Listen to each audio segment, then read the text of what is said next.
Profil Alissa Dagues, gadis belasaran Prancis Indonesia yang dikabarkan menjadi istri Siri Al-Ghazali.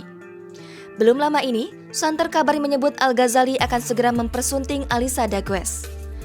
Al-Ghazali dan Alissa Dagues membuat heboh usai tiba-tiba mengunggah foto yang menampilkan keduanya tengah mengenakan pakaian adat Jawa.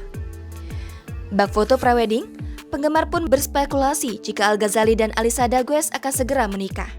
Kabar pernikahan Al-Ghazali dan Alissa Dagues ini pun semakin mencuat usai Ahmad Dhani keceplosan. Ahmad Dhani menyebut sang putra kemungkinan sudah menikah siri dengan Alissa.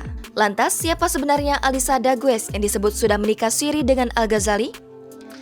Alissa Dagues lahir di Lombok pada 25 Maret 1998 dan merupakan anak kedua dari 3 bersaudara.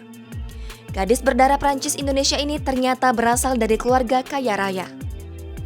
Sang ayah, Richard Vincent Dagues, adalah CEO Mesa Hotels dan Resort yang berada di kawasan Kemang, Jakarta Selatan. Tak disangka, gadis berusia 23 tahun itu juga nyaris menjadi dokter. Pasalnya, Alissa sempat menempuh pendidikan sebagai dokter gigi di Prancis. Namun, Alissa memutuskan untuk berhenti setelah 2,5 tahun mengenyam pendidikan. Kemudian pada tahun 2019, Alissa kembali ke Prancis untuk belajar fashion. Jangan lupa subscribe, share, komen, dan like ya!